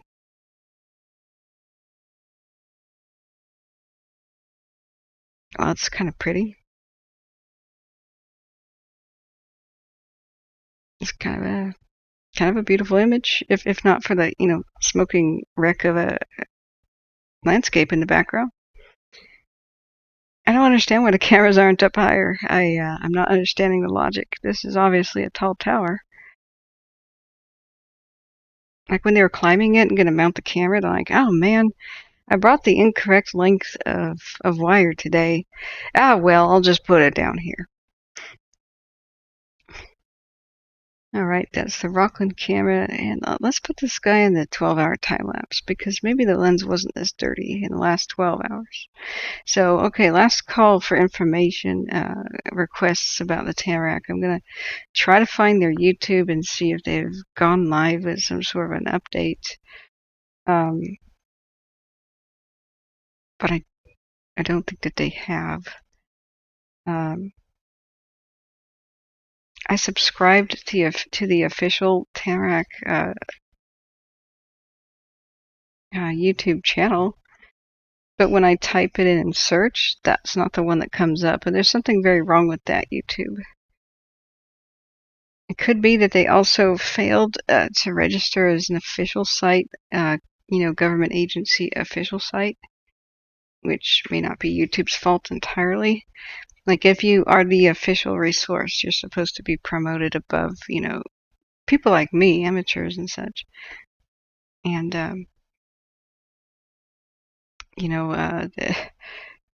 I shouldn't be the first place that people go to for information. Oh, I'm good for a lot of things, advice and perspective, but I'm not the boots on the ground. Oh gosh, and I just typed in Tamarak, and my own channel came up as number 2 suggestion. Oh my gosh. Oh, the irony here. Okay, I didn't even see that time lapse. I'm going to play it again for my own purposes. So, that was during the night. That starts out at midnight, basically, and oh, that's ugly. This is looking over Holbrook to the west by southwest, and the fire's approaching this camera. And the moon goes over and sets over there. A longer video? Okay, great. We'll cue that one up. Rockland and TV Hill show the smoke plume. Yeah.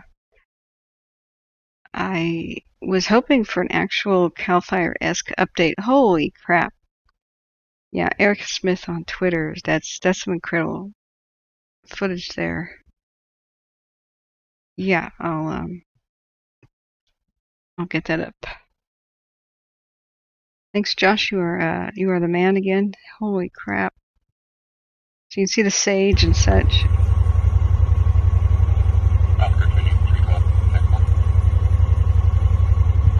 Yeah, if you could grab the other engine, 451, and come up to that Big Spring Road and tie in with Mesa Bravo. Wow. Okay, so I'm just going to let that loop there because that's just wow. So if anybody was listening to my voice and wasn't looking, you got to see this. When I describe infernos and hells and very hard, difficult situations that our firefighters are facing and the whole communities, this is what we're talking about. This is a view of hell from a distance. No other way to describe that. Like, very similar to an erupting volcano. It's like Pompeii, looking out the window. This is kind of what they would see. It almost looks like lava. I'm just going to let that loop for a little bit. And Josh says Twitter hashtags seem to be the best source of information on wildfires. Officials and mainstream media do a terrible job of disseminating information. Yeah.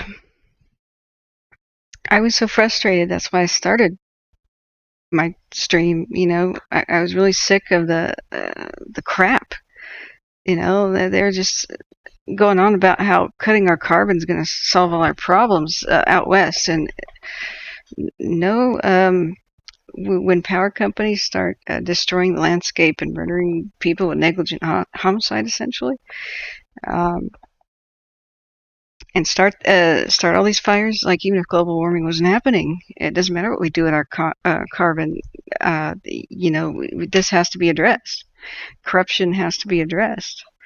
Um, you'd be mad as I was too to figure out that a power company killed one of your friends and nearly your brother, then nearly my other brother, and multiple family members. But my, local, I don't live there right now, but my local perspective as a local is really what the dang media needs to understand. Like the whole country and the world is pretty much misunderstanding this entire situation. Like people are like, I even heard liberals getting the blame for this one in Tamarak, and I fight that. We can't fight each other, guys. Left and right cannot fight each other. We are on the same side here. It's not liberals saying, oh, let fires burn themselves out and stuff. I mean, that's an uneducated public voicing their opinions, but these local fire officials weren't laissez-faire about this. They weren't like, oh, let it burn.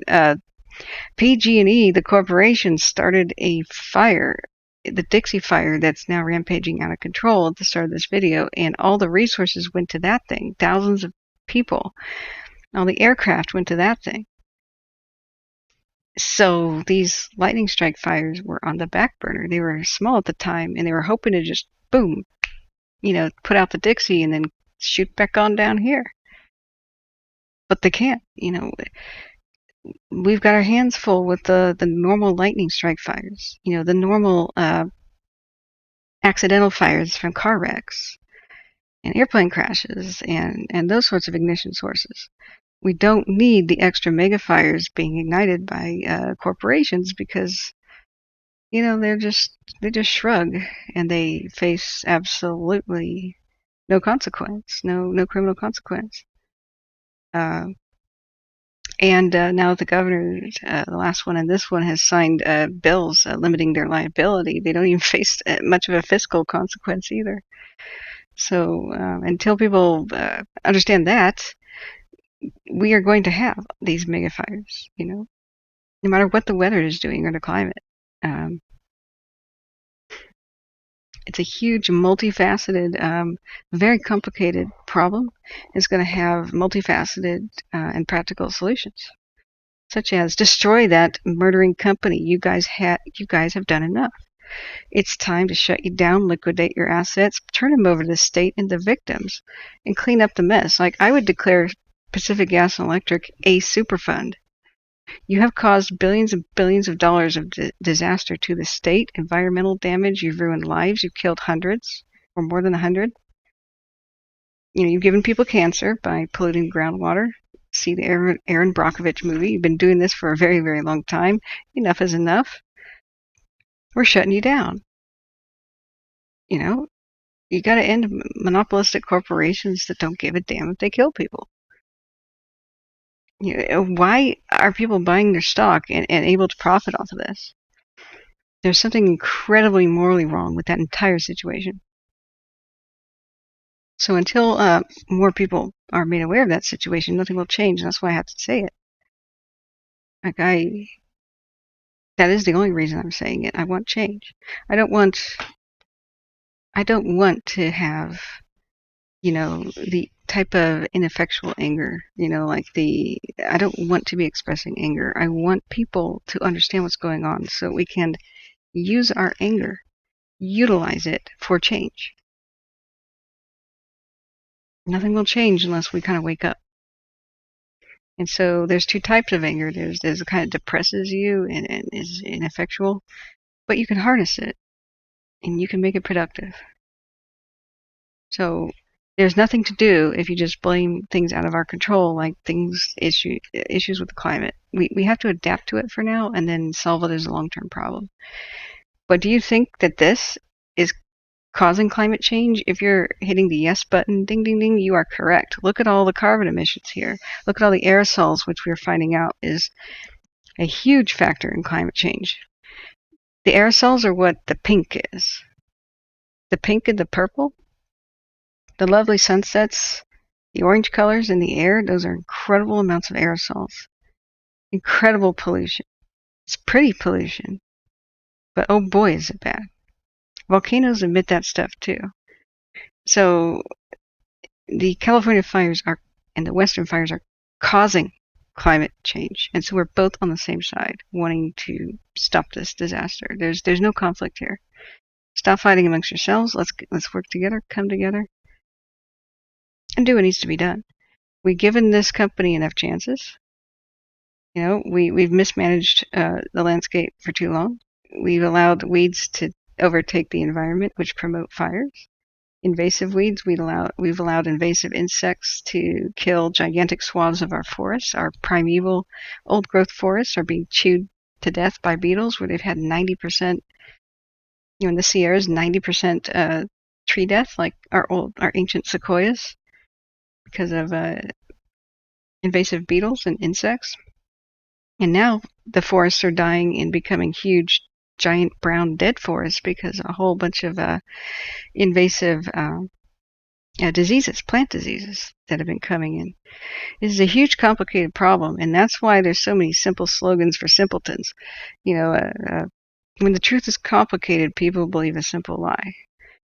And that is what people want to put on the mainstream media. They're covering stuff like gunshots and shipwrecks and coups and assassinations. Mainstream media's got their handful with all kinds of stuff. But if you specialize and go deeper into what is actually happening, by what appears to be. Sorry about that. If you go deeper into the actual problem, you'll see that there's many practical solutions. We can change, like if there's 35 reasons for these wildfires to be mega fires, we can actually solve 34 of them. The climate isn't one. That's a long-term one. 34 other reasons we can definitely solve. The beetles, the invasives, the understaffing, the fact we don't pay firefighters anything and they're on food stamps. The staffing issues, the budgets, the lack of, proactive stuff. We can solve the corruption. We can solve the murder company. We can shut that one down. We can replant the landscape to be fire resistant with our native trees back again that resist fire. We can have diversity. Part of the issue is when they clear cut back in the turn of the century, mid-century, they got rid of the oaks and the spruces and things like that, and the sequoias that would be fire resistant, and the cedars. And they replanted just like straight pines. Pines grow fast, and they love that. They love to make paper, they love to get lumber. They grow real fast, you can cut them down again. But you know what? Pines promote fire. We can get rid of the weeds. Even the grasses. Almost all the grasses of California have gone extinct, the native ones, and they're struggling because the invasive ones are fire promoters. They're way more dangerous than the native grasses. We can do a lot of stuff here. There's a lot of things we can do. We can pour money into new technology. We can create new jobs this way. Imagine if all this money didn't go to fighting the fires, but to creating new jobs to prevent mega fires and manage the landscape in an intelligent manner. So there's a whole lot of good things we can do here. Stop drinking yourself to death because you're so depressed about the climate. The way that people are saying that this is all inevitable is false. It's a lie. It's BS. These are optional. If we have the will, we have the way. And it's obvious we can't just continue what we're doing and fail to prevent this. I got to tell you, the Soviet Union a disaster broke the back of the Soviet Union. It was its economy that collapsed. And we can't afford these continual billion-dollar disasters. The one that broke the Soviet Union was Chernobyl, or the multi-trillion-dollar disaster. They couldn't afford it. They just went belly up. And so just how much economic damage to America's most populous state can we afford here? We gotta get a move on. We got to prevent this stuff. Otherwise, there's not going to be much left of California to save. And people think I'm exaggerating. I would like to bring your attention to this map. If we turn on this current fire activity, look at the fire history. How much of California is unburned at this point? You know, it's getting scary. It's getting pretty dang scary. And this is incomplete fire history, you know. This is just one. This was California's largest. This is one fire. Yeah, this pretty much was one fire. You know, the North Complex. Yeah, / Paradise. Okay, 2. Sorry, it's 2, but you get the idea. Something has to go. Something has to change. And so if nobody's saying this message, somebody has to. So I put down my life and stopped everything that I was doing. My whole, I'm gonna drive around California and document the ghost towns and the history. And wait a second, all the ones I just planned to do just burned up.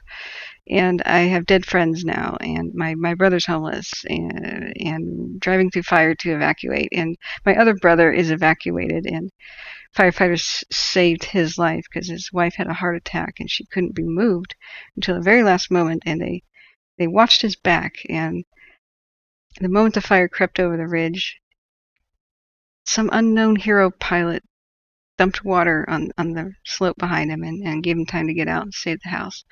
It's just, holy mackerel, this really hits home.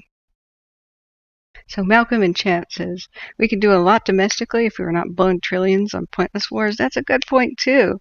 And why isn't our military now considering, excuse me, not to blame the military, why don't we utilize the military? Why isn't the military and all those assets being involved here? They sometimes are. You know, with like military drones and such, we got to realize that we're hurting ourselves more than other countries are hurting us. So it would be a very good idea to utilize military assets and consider domestic defense of the country, if that's what it's for, should be rapidly mobilized. And this would actually prepare us for the next wars. As much as we don't want another one, you always have to prepare for one, otherwise you look weak and people attack you. You know, we kind of learned that on September 11th in Pearl Harbor. But right now our troops don't have too much to do in this neck of the woods, in this hemisphere.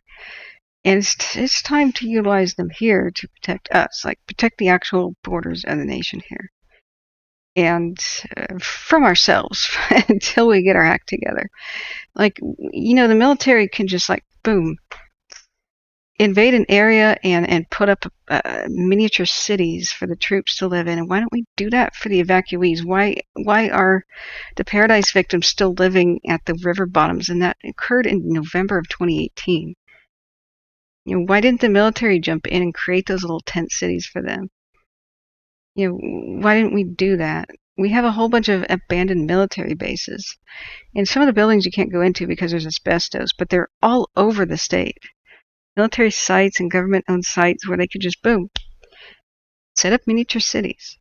And then the rent wouldn't be so unaffordable for everybody else. I can't even move back to the region, to the Butte County region, because rent has just skyrocketed. You know, why doesn't the military get this good practice, you know? You know, how fast can you build new bridges? How fast can you build new roads? They do that, you know, like in the Pacific, you know, South Pacific. As soon as they took over an island from the Japanese, they built a new airport for the aircraft and for bombing things. And then they built new ports for the ships. And then they immediately built a new little town for all the troopers. And they got this done in like a month. Here's your new airport. Here's your new port. They did that all over Europe. They rebuilt Europe in like 5 years.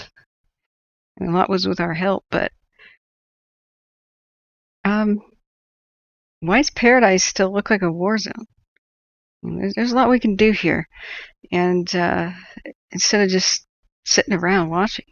Here's my best piece of advice for the military. Here's an exercise because ISIS and ISIL, whatever you want to call the terrorist group in the Middle East, because they utilize civilian drones, they pack them with explosives and fly them at our troops. It'll be really good practice. Why don't you shoot the hell these damn drones down that are operating in the fire areas? Why don't you make little search and destroy missions and see how fast you can do it?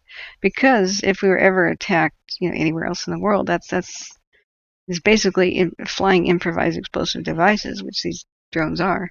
If you don't have any practice doing it, how are you supposed to innovate? Why in the world can't we shoot down these drones? Let's send the predators after these little, DJIs. I want to see some explosions here. Why don't we have the technology to instantly jam them and just make them fall right out of the sky? What's going on? At the Bobcat fire, I was raising this issue last year down by Griffith Observatory. They're like, oh, let's ground all aircraft because there's drone. And there's a military base right next to it. Launch the attack. Search and destroy. How in the heck can we not find the person who operated this? There's a very limited area of operation. Drones cannot be flown long in a radius of more than 6 miles away from the operator.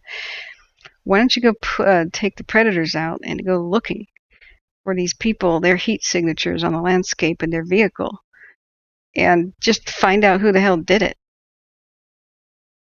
If a terrorist was doing something like that, wouldn't you want to be able to find them?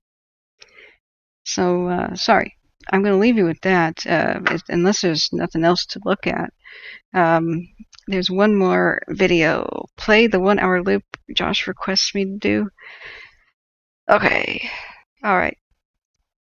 Mr. Saxaki, hey, sorry I missed your little message there. Love listening while driving. Thank you for such quality commentary. You're very welcome. Thank you for keeping me going. When people say I'm helping them, that's what keeps me going. I'm sick as a dog right now. It's infuriating, but quality content. Yeah, I'm hoping to galvanize us. Not piss everybody off. I hope I am as soothing as I am. Galvanizing. Like I said, fever.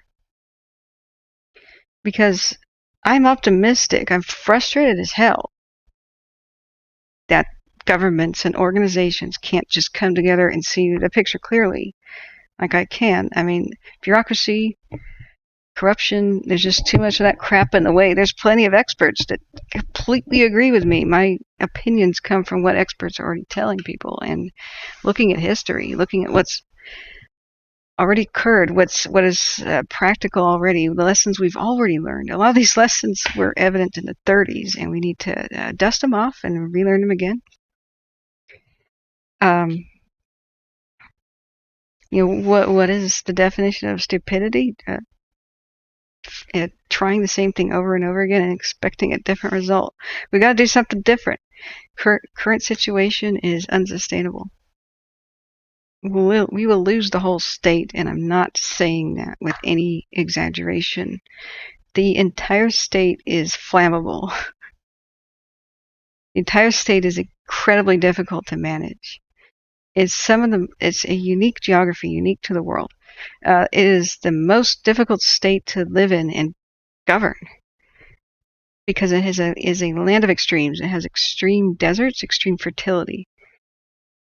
And it never has anything that's mild. No portion of the state is mild. It either has extreme, lack of trees or the world's oldest trees and biggest. It has some of the world's deepest lakes and biggest, like Tahoe. It's got some of the smallest rivers in North America and a couple that are the biggest. Sacramento's pretty big. It's got one of the biggest bays there. It's got some of the most fertile land in the world. It's rugged, it's got beauty, and it's deadly. California is like a little country. It once was a country. If you look at the bear flag, it's ethnically and racially diverse. It's a gem. It has some of the world's best stuff. If you've never seen the sequoias, you gotta go. Yosemite, you've gotta go. Tahoe, you have got to go. San Francisco Bay, you have got to go. Humboldt County and the Redwoods, you've got to go there. It's just indescribable. Like, I can't tell you how amazing it is. You'll just sit there with your jaw open, but it's incredibly challenging. It's got a lot of volcanoes. It's the state with the most volcanoes, other than Alaska. It's they erupt from time to time, like Mount Lassen. We've got the earthquakes. It's on the Pacific Ring of Fire.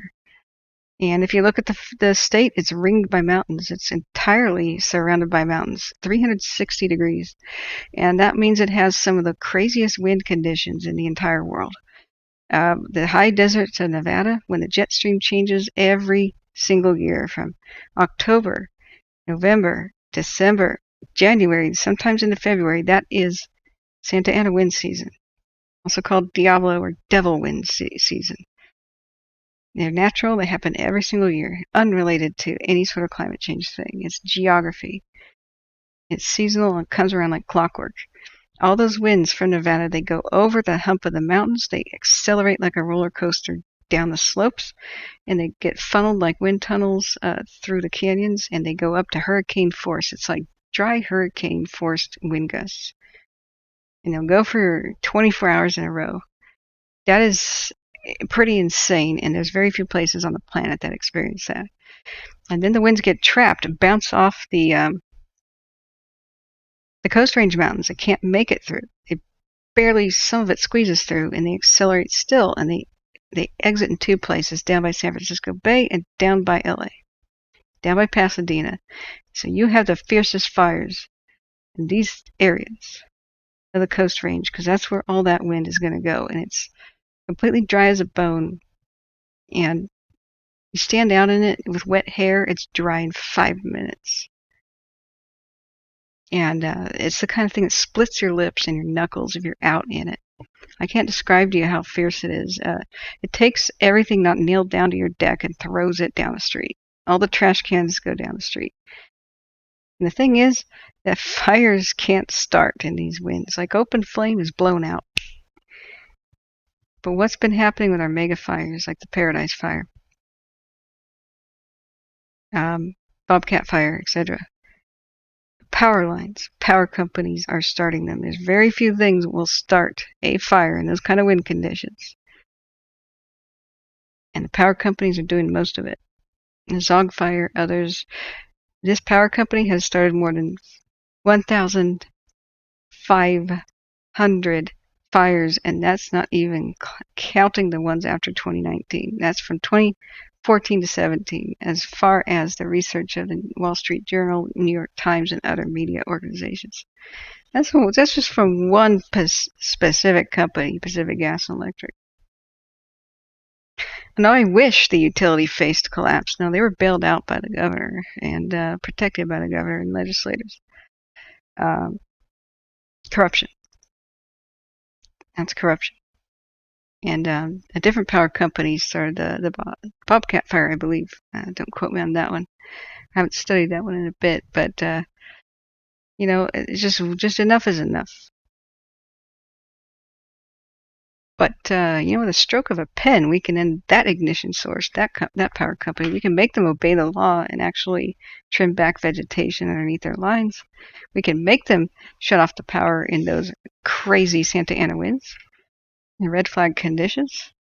We can make them shut the power off when they see a surge in their line. They just were explaining it in a press conference. Oh, we didn't do that. Yeah, we didn't even notify CAL FIRE either. We just thought it was a surge. That could be for another reason, not just a fire. Well, what do you mean another reason, not just a fire? Why don't you shut it down, verify there's no fire, and then turn it back on once you verified? What the hell are you talking about? And we can fix this with legislation and actually enforce it. They've ignored a whole bunch. They could actually obey the law and replace high tension power lines every 35 years like they're supposed to, instead of every 94 like they're accustomed to. We can do a lot here. The pen is mightier than the sword. We don't even have to go start a riot. and I say that jokingly.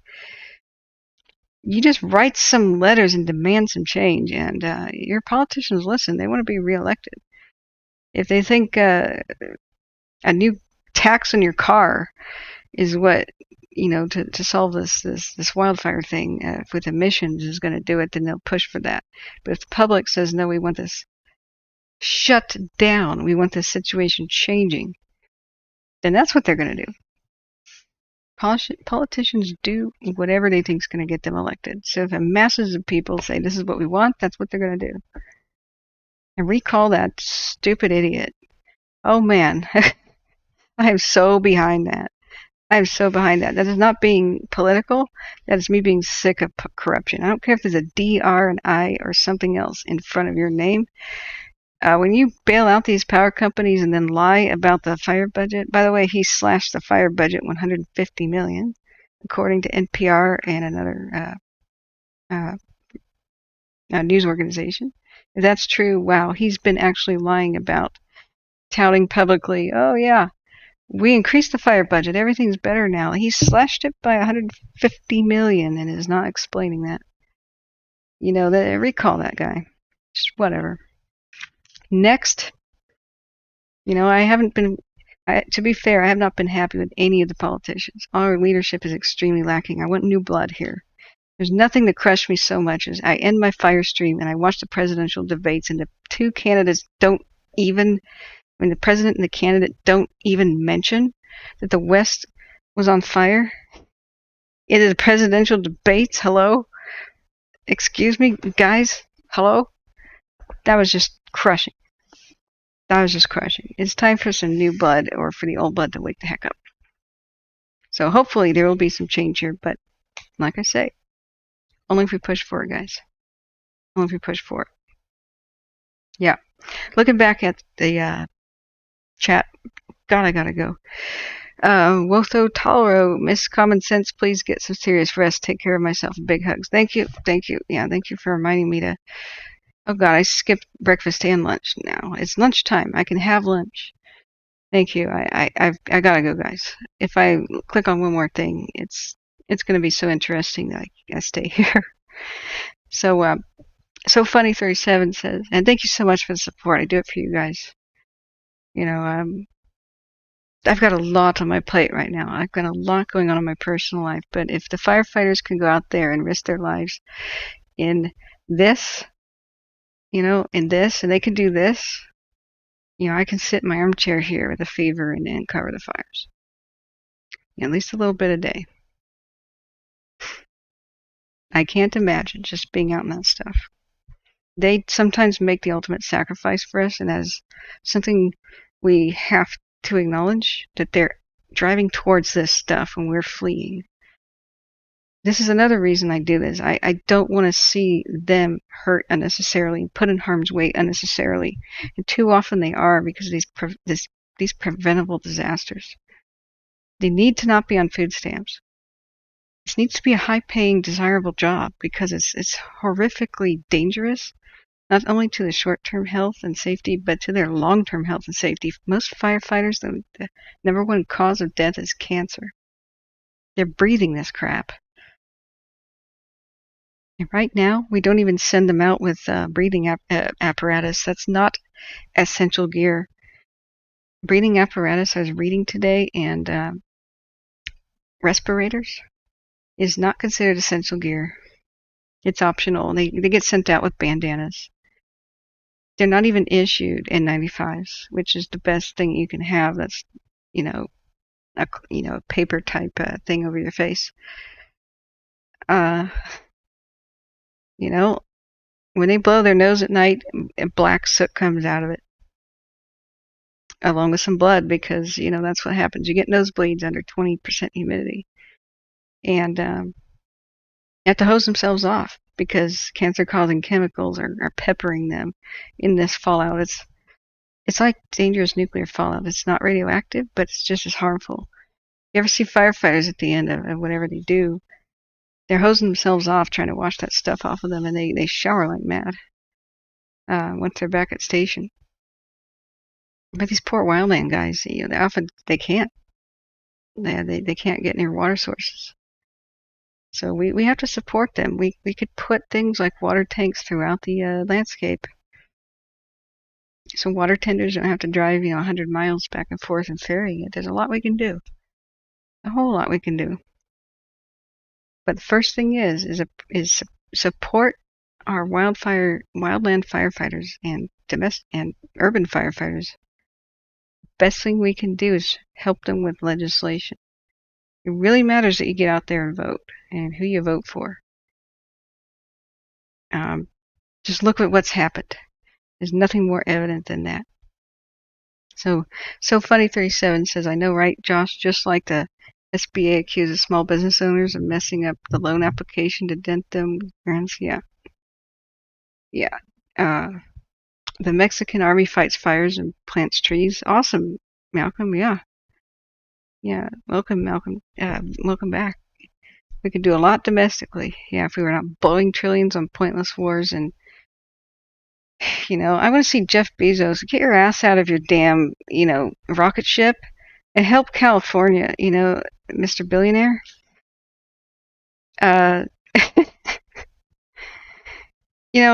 While you're up in space and having a good time, help. The 1%. You could be doing some stuff to help the situation.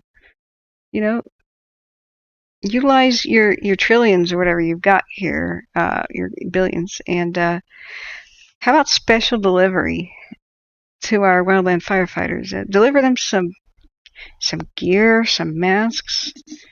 What was the cost of your little rocket ship jaunt? Is that what's going to fulfill you? Is that going to be your legacy? You toyed around as a playboy and a flyboy. Do something like Bill Gates, end some diseases and end some Holocaust-esque stuff going on here. I mean that with a lowercase h, not the Holocaust, but Holocaust as a lowercase h word means death and fire.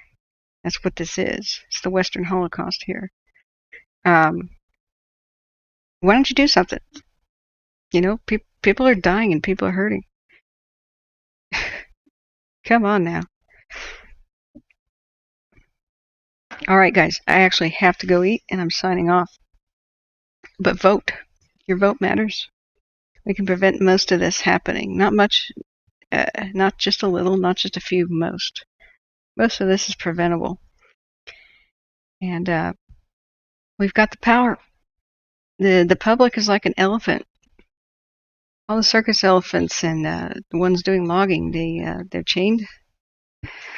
They don't know they can break their chains at any moment that they wanted to. The funny things about elephants is they don't try out things too much. They don't test things. Birds do a lot. They play around with things and play with their beaks, but elephants actually only do what they're trained to do or told or taught by other elephants. And so when you put chains on them, they just kind of sit there and think that they're weak. But the moment that they break them, they know that they can, and that's when everything changes. The public is an elephant, and once the public realizes it has power, there's no stopping us. So I'll leave you with that, guys. And thank you so much for being here. And good luck with today. And as soon as I feel better, I'll come back. Or if there's a major development. So thanks everyone for being here, and thank you firefighters and everybody, all the unsung heroes. And God bless.